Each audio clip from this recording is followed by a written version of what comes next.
protagonistas de la actualidad política.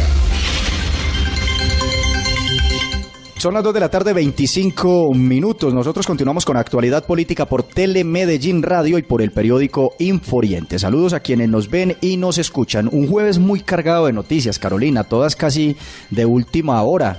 Una de ellas, la que comentábamos al principio, y es la que tiene que ver con la nueva decisión judicial en el caso de la exdiputada de Antioquia, Ángela María Cano, en un proceso que se le adelanta por estafa con unos lotes y unas viviendas de interés social en el municipio de Itagüí. Además, usted tiene noticia con ese tema. ¿Qué fue lo que pasó con el lote? Servicio social, que está en venta el lote, uno de los lotes en este momento, el fin de semana pasado, tiene un nuevo letrero. Se está vendiendo. Además, creo que es una buena oferta, está bien ubicado, no sé el precio, obviamente Santa no he María llamado de Los Ángeles, creo que no se llama he esa zona. llamado a preguntar, pero está bien ubicado y además el letrero dice bien que tiene permiso para construir, tiene estudio de suelos y tiene todo pues ya listo para empezar la construcción. Ojalá que con eso recuperen algo de dinero todas las familias que Bendito perdieron Dios. todo con estos proyectos. Pues el Tribunal Superior de Medellín, dentro de todo este proceso, ha reconocido a por lo menos 400 familias que han sido víctimas de las estafas de la exdiputada Ángela María Cano.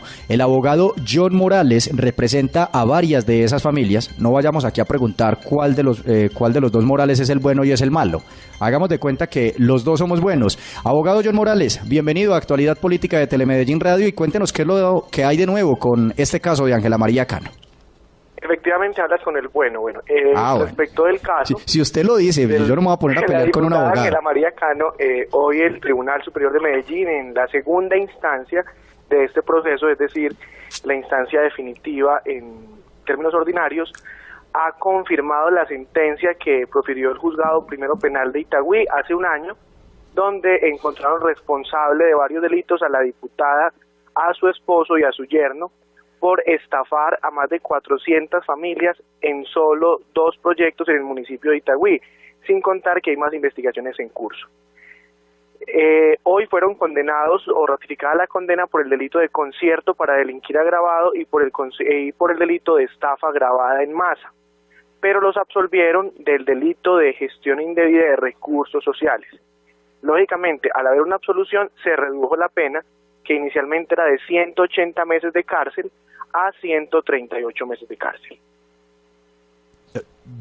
Bueno, abogado, con lo que estaba contando Carolina, lo del tema del lote, digamos eso dentro de que... Pero es uno de los tantos, porque además venga que nos cuente él bien cómo es el proceso, porque fueron varios los proyectos de vivienda los que terminaron involucrados en esta trama que finalmente la condenó a ella y a varias personas, incluyendo a su esposo. A ella, al esposo y al yerno.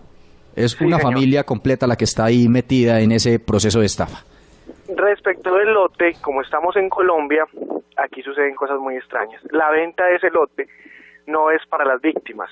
Ese lote fue de una hipoteca que la misma diputada había hecho con alguien, no me reservo el nombre, y intencionalmente lo dejaron perder para que se rematara. Es decir, ese lote está en manos de un particular cercano a la casa de la señora Ángela María Cano, que logró el remate judicial de ese lote porque las víctimas no tenían con qué pagar 80 millones de hipoteca y se perdió un lote que hoy están vendiendo en más de 1.200 millones de pesos. No, lamentable la situación. Le aseguro que cuando vi el letrero de Se Vende, me alegré un poco y me imagino que eso mismo pasa con la opinión pública, que todos pensaban que ese dinero de la venta de ese lote iba a llegar a resarcir un poco a las víctimas. Entonces, ¿qué pasa ahora con las víctimas? No, ¿Ya tenemos la condena?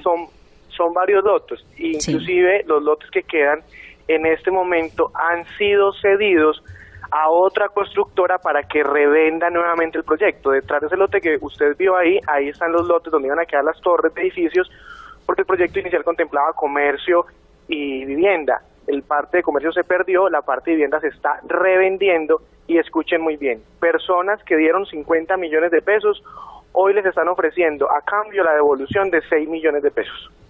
Bendito. O de lo contrario, tienen que renunciar para que el proyecto se pueda seguir vendiendo. Y les aclaro, la actual junta directiva que está orientando ese proyecto son prácticamente las mismas personas que acompañaban a la diputada. Entre ellas, la que preside esa junta directiva es su asistente personal en la Asamblea de Antioquia.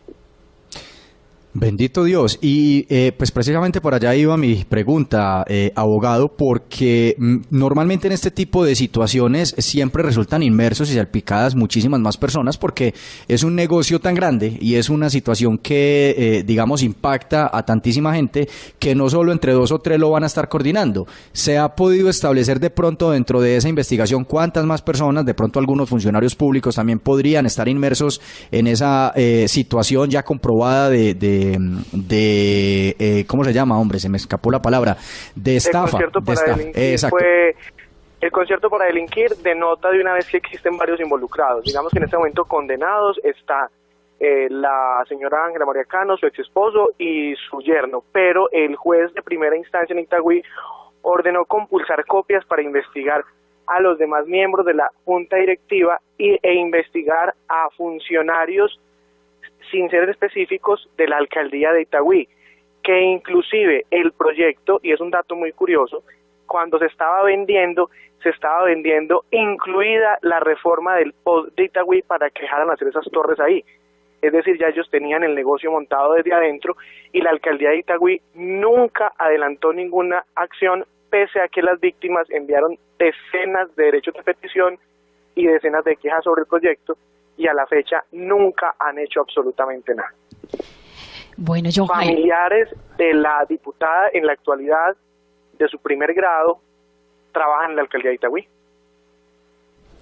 Abogado, bueno, usted nos dice entonces, son 130 meses, que eso nos da casi 11 años. 138, 11 años y medio. 11 años y medio de que se ratifica la condena. Pero ella tiene casa por cárcel en este momento, abogado, si no estoy mal. No, ella intentó tener casa por cárcel, pero el juez le negó el beneficio. Tiene intramural. Está intramural en la cárcel de Pedregal. Bueno, entonces, ahora sí con ese asunto, ¿qué sigue después de esto para intentar recuperar algo de ese dinero? Bueno, pues lo primero que sigue es la reparación de las víctimas. Vamos a iniciar el proceso de reparación integral ante la Fiscalía General de la Nación y el juzgado que condenó en primera instancia, pero adicional, algunas víctimas que no van a permitir que de 50 millones les devuelvan 6 millones, ahora sí van a adelantar todas las acciones legales para que la Junta de Vivienda actual tenga que reintegrar cuando menos el capital que habían aportado. Valga decir que el lote en la actualidad tiene un avalúo comercial de más de 5.000 millones de pesos. Pues muy bien, le agradecemos entonces al abogado John Morales. Él es el abogado de algunas de las familias afectadas dentro de todo este tema de estafa por parte de la exdiputada de Antioquia, Ángela María Cano, hoy condenada, ya lo decía el abogado, a 11 años y medio de cárcel después de esta rebaja que le genera el Tribunal Superior de Medellín. La absuelve además del delito de gestión indebida de recursos sociales, pero le ratifica su condena por los delitos de estafa agravada y concierto para delinquir. Abogado Morales, muchas gracias por haber estado con nosotros y pues Carolina, ¿qué vamos a hacer con este montón de nariñenses acá reunidos pues en Actualidad Política? Porque hay que decir que el señor Morales tiene también sus raíces en el municipio de Nariña. Y también en Radio Comunal, además. En Radio Comunal, que fueron nuestros inicios. Un abrazo, hombre. Muchísimas gracias. A ustedes muy amables y sus órdenes siempre. Muy bien, son las 2:34 p.m, una nueva pausa y regresamos con más protagonistas, análisis.